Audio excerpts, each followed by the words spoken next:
I sat in on the previous speaker for a little while. It was kind of depressing. I thought, oh, this is great, you know.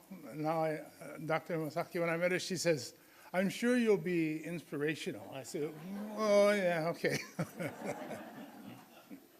So, as she said, oh, thanks. I'm not used to this, so. I am a chiropractor. I've been a chiropractor for this is my 41st year in practice. Yeah, it's pretty good. And if you read some of the articles that I provided, I've been through some things. And the philosophy of practice that I have is based on those things that I've been through, right? So I started focusing on aging and the issues that seniors face about 35 years ago, a long time ago. And for different reasons, but I just noticed that as my father got older, his life started changing, and he started getting more grumpy and more frustrated about aging. He always used to tell me, don't get old, because there's nothing good about it. And I was thinking, well, what are you still hanging around for? Right? And so I really studied this thing. And about 25 years ago, I guess, yeah, my oldest stepson, my number one boy, he was in college. He was at UH, so he was about 20, right? And he went and played basketball with his friends, like a Saturday pickup game kind of a thing. And he comes home, and he's moving kind of slow, right? And he's aching and moaning and groaning, and he goes, this getting old, it sucks. And I thought, well, wait a while. The good news is it sucks. The bad news is it gets worse, right?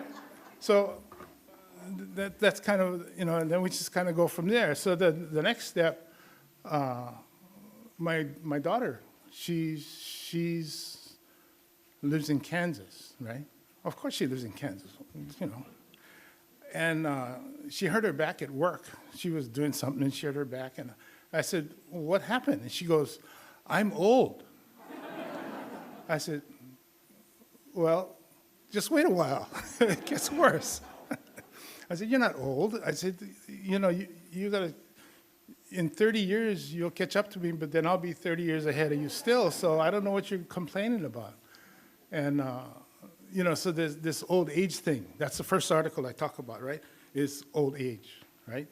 Now, old age is the good excuse. That's the one everybody uses. Everybody uses it. Well, now that we're old, we can't do those things like we used to do, which is true. Why would you want to, right? We can't stay out all night and go partying until 3 in the morning and, then just get up and go to work and blah, blah, blah, right? Like when I was younger, we used to go to seminars on the mainland. And the way it would work, right, is you catch the red eye, right? And it lands in wherever, like 5 o'clock in the morning, and you go get something to eat. And then you go to the seminar and you stay in there all day till 5 or 6 in the evening, and then you go out all night, and because all your buddies are there, and then you get 3 hours of sleep, and then you're back in class again, and then as soon as it's over, you catch a plane, you come home, and then you go to work on Monday. That was the weekend. Good fun, right? Now, I go a day earlier, right? And I stay at least a day after, because I'm not rushing through the airport like a maniac with, 3 hours sleep in 3 days. That's stupid. But when you're young, you can get away with that, right? When you're old, things change. Doesn't mean you're dead. It just means that things change, right? So I have a lot of patients that come into me, and they come in and they say, I've got back pain, and I've got neck pain, and I cannot sleep at night, and I only sleep during the day, and I got to pee every hour, blah, blah, blah, right? All these complaints. And I said, well, what's the problem, and what do you think is going on? Well, it's old age, right? It's just old age. I said, I don't know about that, right? let's see if we can do something else about it. I had a guy come in a couple weeks ago, a couple months ago now. Time flies. A couple months ago, and he comes hobbling in, right? Bad knee.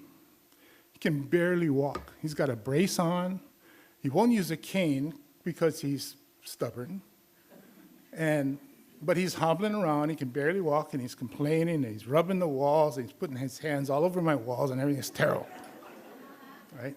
And I said, well, how can I help you? He goes, you can't help me. Well, then what are you here for?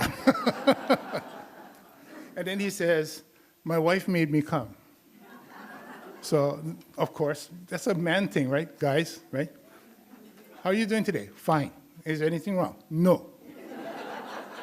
What? They didn't go home. The wife says, what did the doctor tell you? Nothing. Must be true, huh? Because all the guys are sitting there going, I don't do that. All the women are going, yeah. Okay. But I said, well, what's going on with your knee? He goes, I need a knee replacement. I said, oh, okay. How come you need a knee replacement? Old age. I said, well, what about the left knee? Well, nothing's wrong with my left knee. I know nothing's wrong with your left knee. But isn't your left knee as old as your right knee? He goes, what are you talking about? I said, you know what I'm talking about. You know what I'm talking about. Yeah? Okay. So the old age is the excuse. Don't use old age as an excuse. Just because you're older, it doesn't mean you're dead, okay? Just forget it. It's not old age. It's dysfunction or diminished functional capacity. Think of it in those terms. It's different. Because if it's old age, if it's just age, it's useless, it's hopeless, right? Because what's going to happen tomorrow? You're going to be a day older. You know, it gets worse. Okay? Then you wake up in the morning and go, damn, I got to figure out what to do today. I'm a day older now. Yesterday was miserable. Tomorrow, what's today? What? Yeah? It's no good. Old age, it's not an excuse. It rarely ever is. I can't think of a time when it was an excuse. I can't really think of a legitimate excuse for old age. See? And everybody uses that. Everybody in here, right? Yeah. It's okay to say yeah, because I know. You know, when old people get together, right? What do they talk about? They talk about their medicine. They talk about their doctors. They talk about their this and the that. You know. I got this pain over here. Oh, I got that pain too. What did you do? Oh, I went to this guy. Right? And it's the same conversation. It goes on and on and on and on. Oh, I took this pill, and it worked really good. And she goes, oh, I took that pill and it didn't work. I don't know what's wrong. Take more. Oh, yeah, that's the key. I'm going to take more. Okay? No good. No good. Okay. To live proactively, you guys understand this concept, right, of proactive living or living proactively? To live proactively, you can't just like dwell on the past. You got to look forward, okay? So let's say you're a day older now than you were yesterday, right? Now what are you going to do? See? You guys are here. You guys are coming here to learn stuff, okay? Most of the people, where are they? They're at home, being miserable, going, I don't know what I'm hanging around for, and blah, blah, blah, blah. I had a guy tell me one time, this guy, I'll never forget this. He goes, you know, right, old people, that's how they talk. You know, after you make 70, you cannot learn anything. Did you know that? Ask anybody. Everybody could tell you that. Is everybody over 70 in here? Or almost everybody? You still learning, right? Yeah. I didn't think usually I just let these things go. I just kind of, but that one I had to stop because I've known this guy for over 15 years. And I said, you know, and he's a student of mine. Or he wanted to be a student of mine, let's say. I've known you since you were 60, and you haven't learned a damn thing in 15 years. So I don't know what the problem is. I don't think it's age. No, I don't think so. Okay? You get it? But he's hanging on because no, you ask everybody, anybody over 70, they'll tell you, you cannot learn after 70. I think if you want to learn, you can learn. I think so. I know kids, my daughter, when she was 15, she didn't want to learn. Okay, whatever. She had to learn the hard way. Some of you have kids. Most of you have kids, right? Did they have to learn the hard way? Mm-hmm. Yeah. Now, some kids are compliant, right? You tell them what to do, they follow, and it's easy. Lucky. Yeah. My kids, my grandkids, me, See? I wasn't the most compliant. Well, I wasn't compliant at all. Been a rebel since the beginning, so that's okay. All right. So if I've beaten the old age thing down, good enough? Yeah. Okay. The next thing is that self-talk.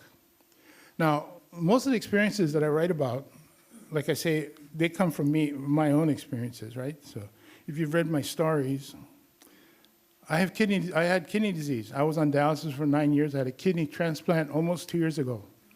June will be 2 years today.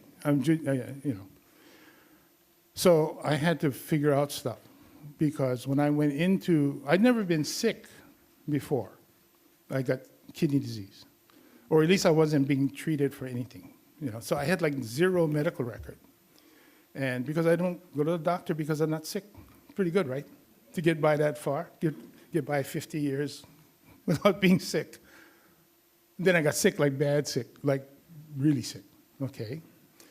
So being sick was like a whole new experience for me, right? And then I didn't know what to expect. I didn't know how devastating kidney disease is. Actually, kidney disease is the treatment for kidney disease is probably more devastating than the disease itself, actually. But it does keep you alive, which is a good thing. However, it's not an easy ride, right?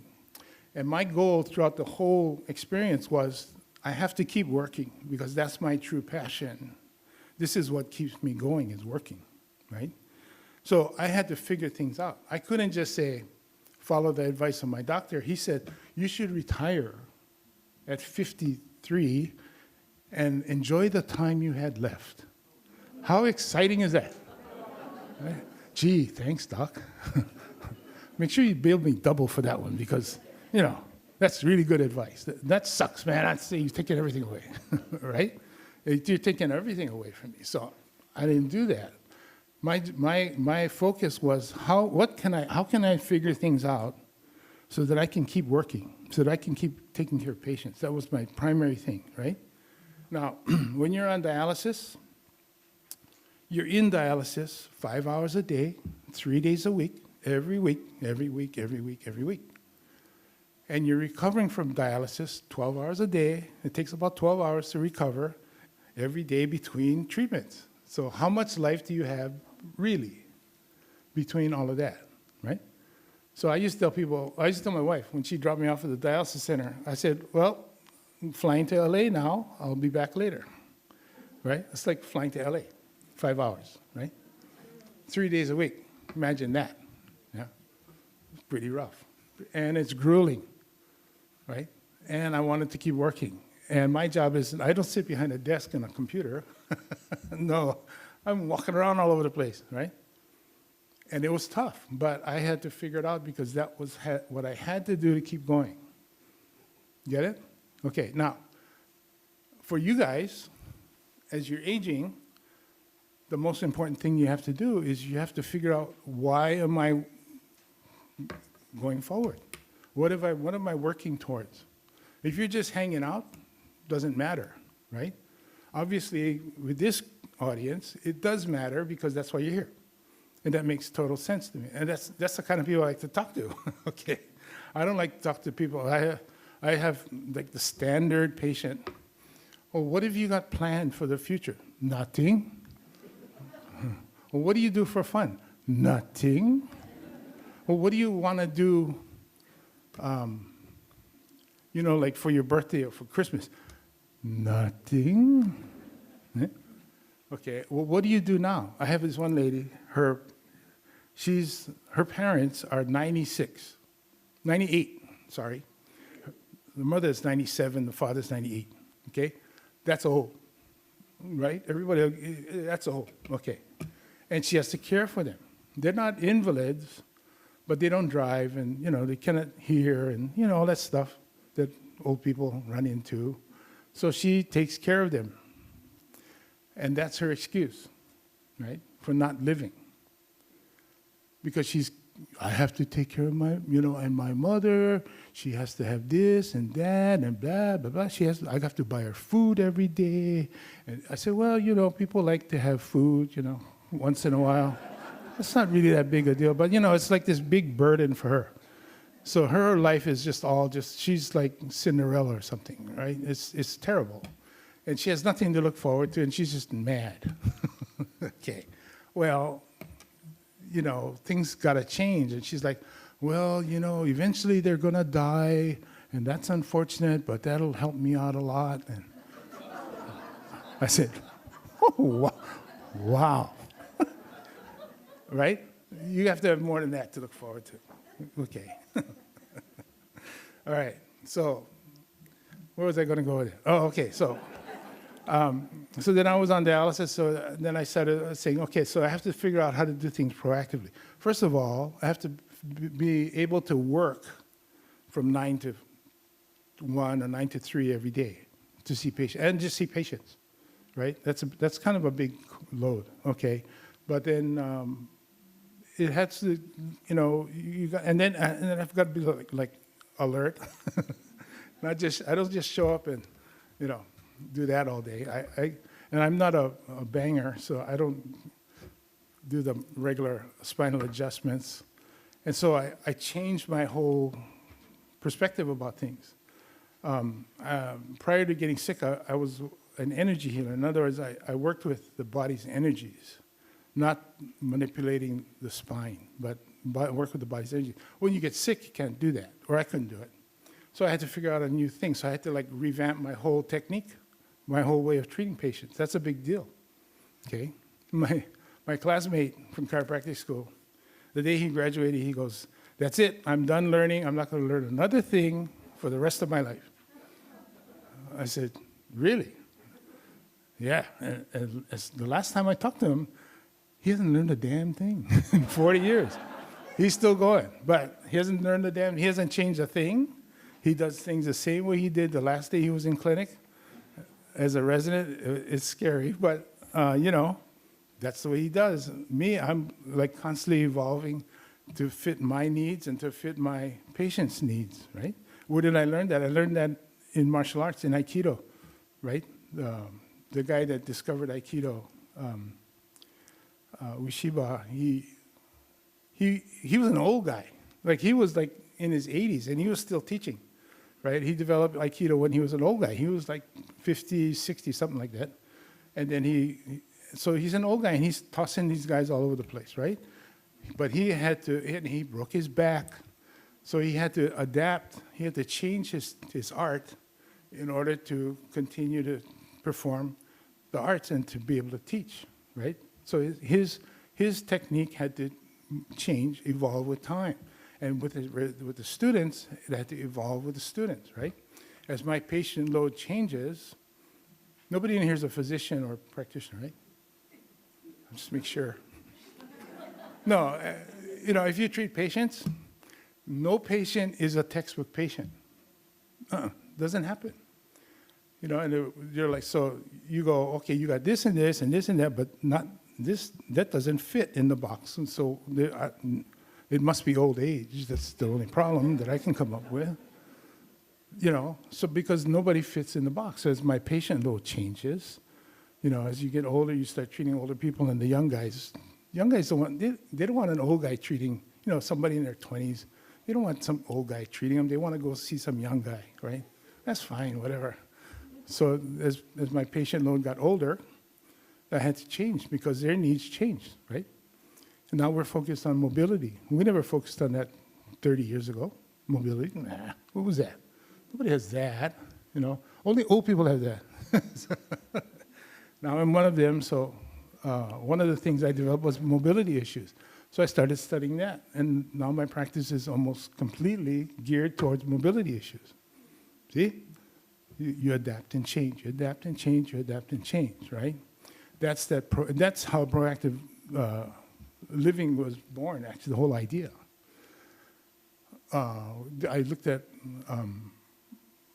old people, not like I'm a researcher, but this is my research. I go to Kahala Mall, and I sit in the chair, and I watch people walk, right? And I go, okay. And then I look for like the stuff, the common stuff. And what do I find? Bad posture, bad balance, walking problems. That's what we talk about. That's what I talk about almost all the time now, okay? Now,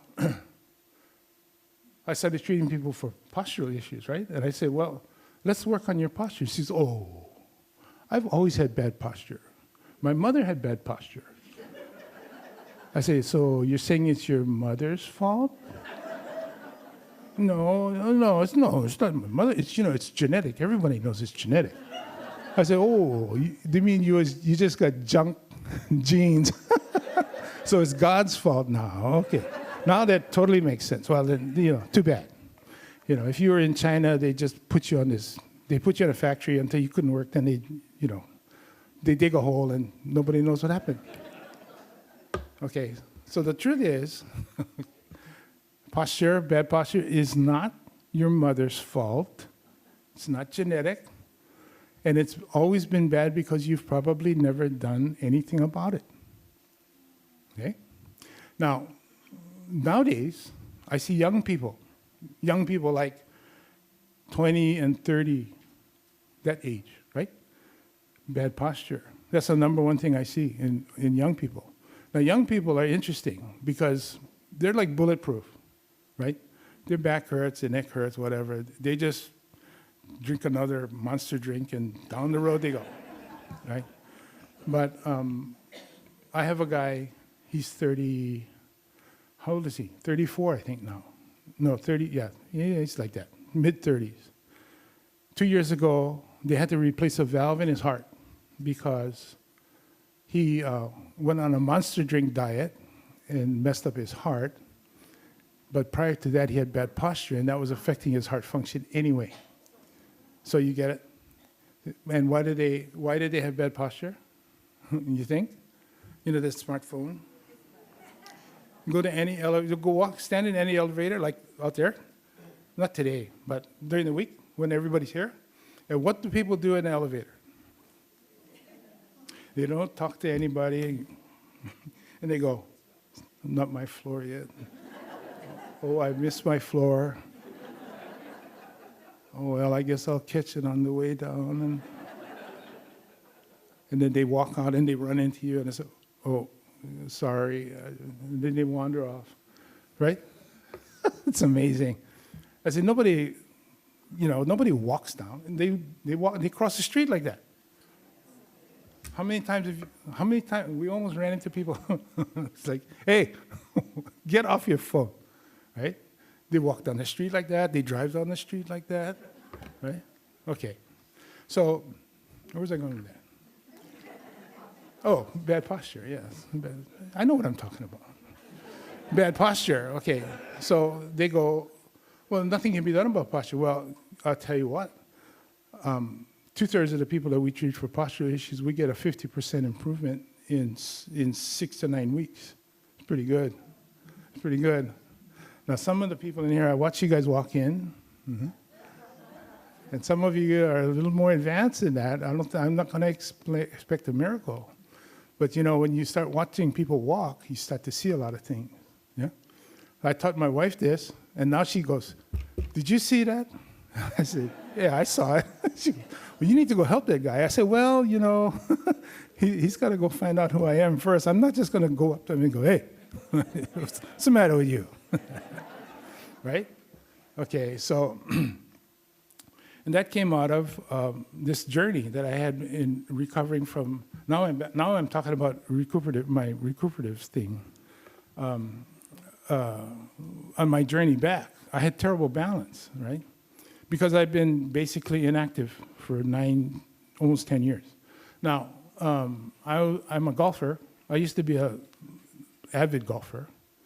And there's two stories I have about golf. But one story is that after on good weekends, when I felt like I had some energy, I would go to the driving range and practice hitting golf balls, right? Some of you know what I'm talking about. You do that. I couldn't hit a golf ball. No balance, no strength, no push-off, nothing, okay? Couldn't hit a golf ball. That's, if you're a golfer, right, that's terrible. Now, I treat golfers, right? And if a patient who's a golfer comes into me like that, they want it fixed immediately because they're playing tomorrow. And, I had another guy came in again, bad knee, right? Can't hardly walk. He goes, "You think I can play tomorrow?" And he goes, "No, I don't think tomorrow's a good idea." He goes, "What about tomorrow afternoon?" I said, "No. No, I don't think it's a good idea. What about 9 holes tomorrow afternoon?" I said, "No." You don't get it. He goes, "Well, I'm just going to take like 5 clubs and leave my driver in the trunk." I said, "No." He said, you can hardly walk." He says, "Well, I'll rent a cart." I said, "No." I said, "Have a good time, because this guy's going to play tomorrow. He don't care. He can hardly walk. He can't stand on his foot, but he's going to hit the golf ball, so whatever." Okay. So one of the things I had to do was I had to improve my balance so that I could swing a golf club, right? But I couldn't improve my balance until I improved my posture. Because if you don't have good posture, you can't have good balance. That's it. And if you don't have good balance, you can't walk good. Or well. Is that the right word? Walk well, I guess. Walk good. Hey, good. What's the matter with you? But if you can't walk well, then what's the problem? Well, the chances of falling are better. And nobody wants to fall. Nobody in here wants to fall, right? Why? Because things break when you fall, right? Falling's the fun part. Landing sucks, right? That's when things break, yeah? And you know what the most common thing I find in people that fall? It's not head injuries or fractures. I know a lot of people that have fallen, they haven't broken anything. But it's a concussion syndrome. It's like hitting a concussion or the brain injury type symptoms, right? And they're sometimes misdiagnosed as early dementia. And you don't want to go down that road. That's crazy. No, treat it as a concussion, and they'll get better. It'll take a little longer, but they'll get better. See, the whole thing is, we want to raise the functional capacity of the individual so that they can remain independent, right? So I lived on the mainland for 18 years, and when I came back, the first thing I noticed was all of these nursing homes. And the nursing homes weren't there when I left Hawaii in 1980. And this reason, people were getting older, but they were also, their functional capacity was decreased, right? So they couldn't take care of themselves. Now, nobody in here, I can tell, nobody in here wants to end up there, correct? You want to stay independent, right? So that's what we teach, right? How to keep yourselves independent and how to do the things and how to show you the things, right? Like exercise. Everybody wants to know about exercise, okay? Now, I'm not an exercise guy. You can tell. Right? However, there are guys online at YouTube and whatnot they're really good at it, okay? Go to them to learn the form and go to somebody like myself, or not just me, but somebody like myself that's a functional healer, a functional medicine person, and they can modify it to meet your functional capacity. That way you can exercise safely and not get hurt, and you can get better, right? Then be patient with yourself. You're not 20, you're not gonna recover in a weekend, When I was in judo, you get all busted up on Saturday, and you kind of rest for a day or two, and then Tuesday you're back in the dojo going again, full blast. But no, not anymore. If I get thrown today, it'll take me a month or so to recover, right? Yeah, because I'm not young like I used to be. Okay, I know I went all over the place and covered all kind of stuff, but I hope you get the basic idea of what I'm talking about, right? Any questions? No? What's the best exercise? I'm sorry? What is the best? What is the best exercise? Depends what the problem is. For like posture, okay. My opinion, without knowing you, is to look at your feet first, and then to strengthen your feet and the lower leg. I would like more people to spend time looking at their feet and looking at the muscles in their lower legs, because those atrophy really fast as you get older. Okay, and nobody pays attention to the feet. Why? Well, they're just stuff that I put my shoes on, you know? But if the feet don't work, you can't get around. And if the feet don't work, you can't balance, okay? You can't adjust the changes in the, like walking around. And if the feet don't work, your posture is gonna be compromised by that. So that's where I would focus my attention on, okay? Yes? Have you been able to help the people who have fallen, hit their head, and they have early dementia or Alzheimer? Because a friend of mine's significant other fell, and they say now he has Alzheimer and has to have care. Yeah, see? Yes and no. It depends on if he had dementia issues or Alzheimer's before, or if he did something to, no, I'm not going to go there. You know, it's not likely that he became, okay, so it's not likely that he became demented because of the fall. Not likely. Not likely. There may be a concussion syndrome there that needs to be looked at. But right now, they've put him in that box.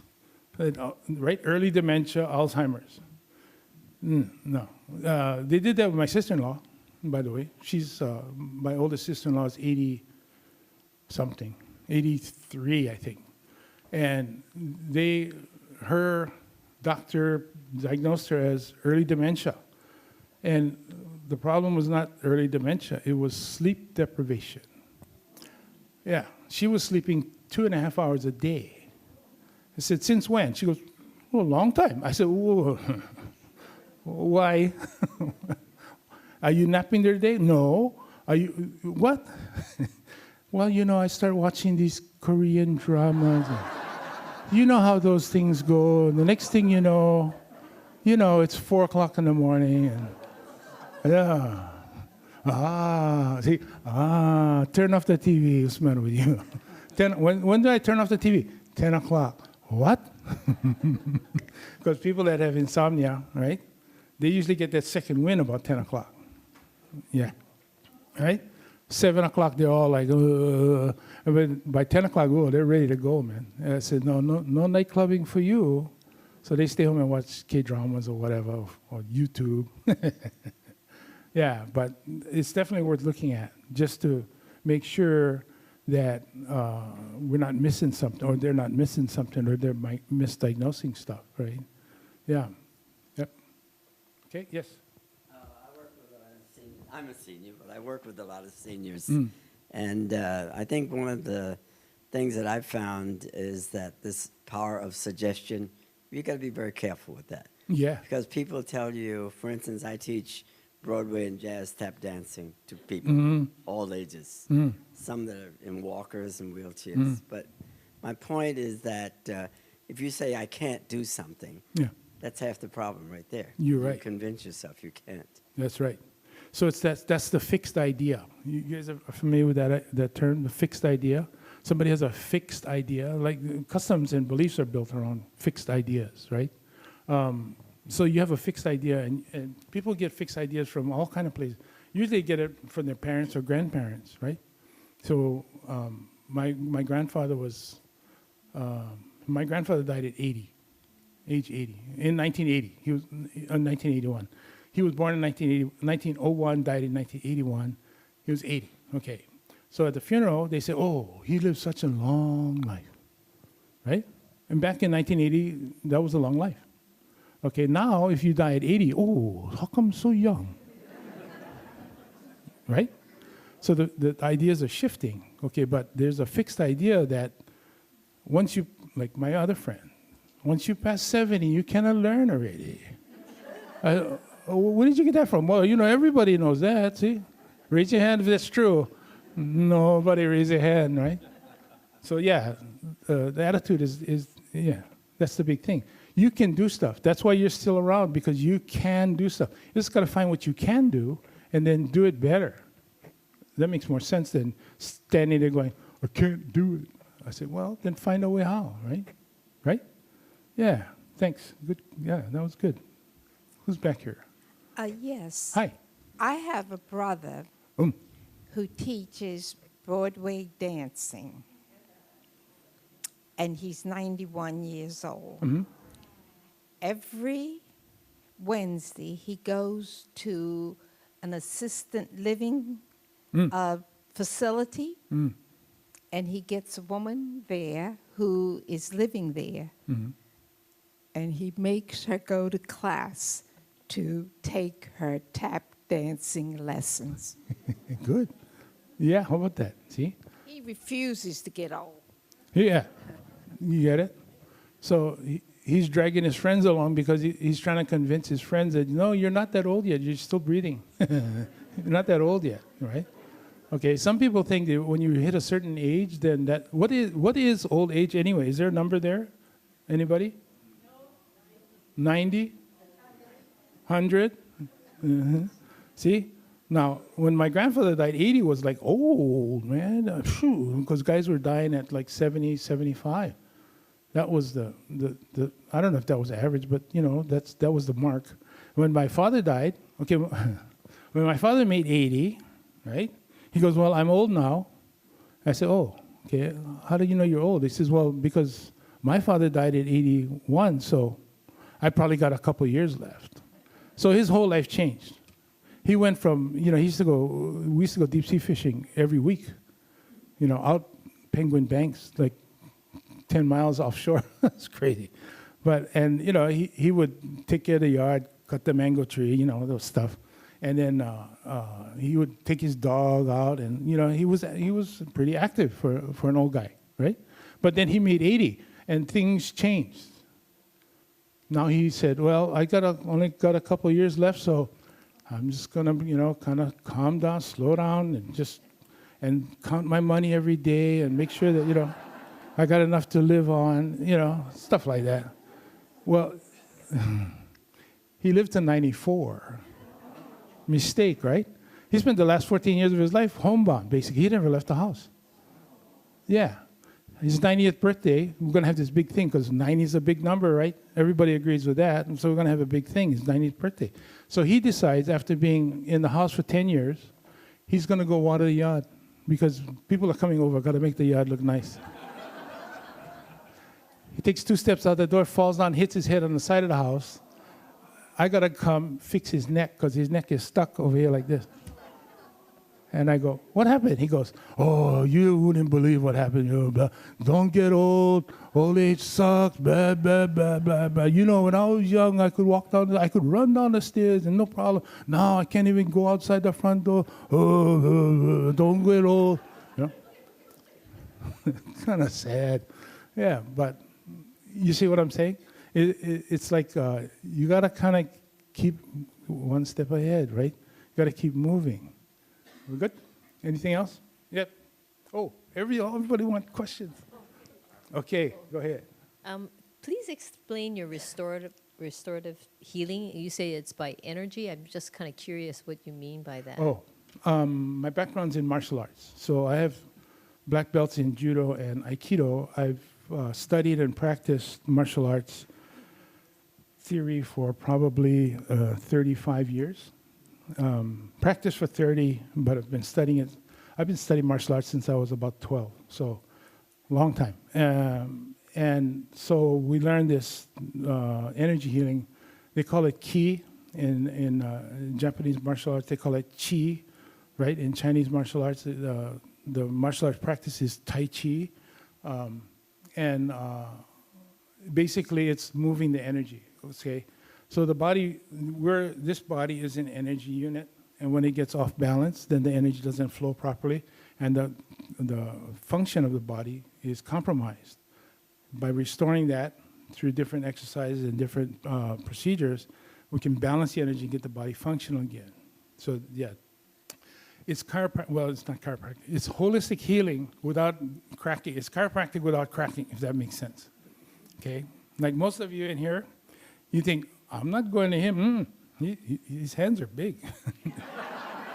I don't want him grabbing me and no, right? So that's not appropriate. And it's not appropriate for me to do that, okay? Is that me? No, it's not me, okay. So that's not appropriate. So we do, again, we adapt to the circumstances, then find ways to get to the end result without going through by going through an alternate path. Does that make sense? Okay, thanks.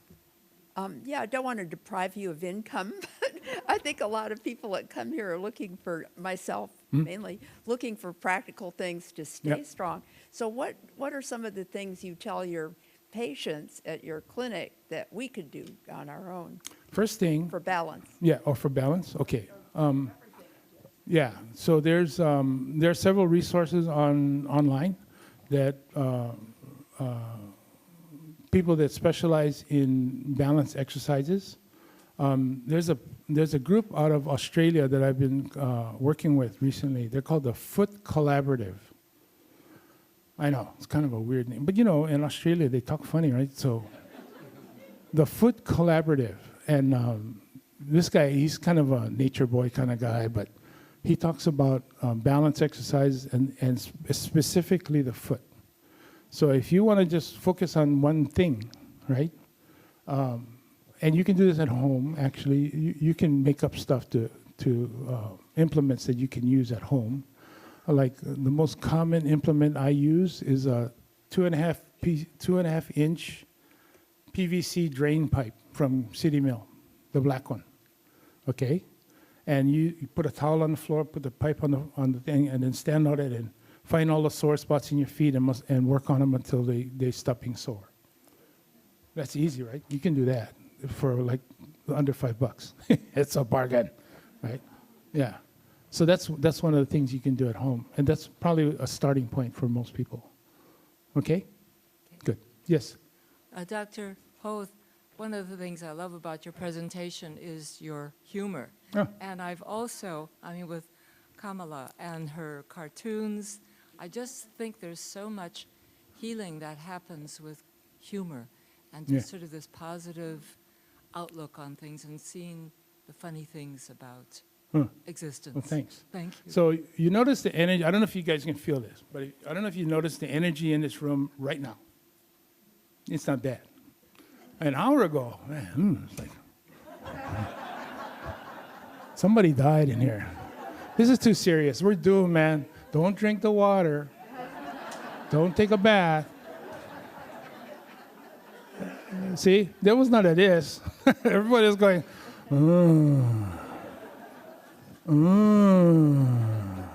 right? And then who's to blame? That's what the feeling I got. Everybody's thinking, who are we going to blame for this? Are we going to sue the Navy for this? Or how are we going to get revenge? That's no good. That sucks, man. That's terrible. See, at our age, we don't care already. See, at our age, you've got to be happy. Because if you're not happy, you're not laughing. Then it gets serious. Then you start, your mind goes into this, well, I'm a day older now, so the sun came up and I have nothing to do. What am I going to do? You're going to do what my grandfather did, right? He'd get up in the morning, he'd eat breakfast, he'd turn on the TV and he'd watch, I don't know, what was in those days? Hollywood Squares and The Price is Right. Let's make a deal, whoopee, But he did one good thing, right, as he aged, was he would cut the grass once a week with a push lawnmower, not a push lawnmower, and he lived on a hill. I tried it once. I said, this is stupid, man. I'm buying a machine. I'm not doing this. Yeah. Right, but humor is a big thing. If you can't find the humor in life, waste time, yeah? That's a good point. Thanks. Anybody else? Thank you, Dr. Ho. I'm done. I'm so sorry we have to end, Okay. but thank you for Thank you for inspiring us to stay healthy and independent as we age. Appreciate that.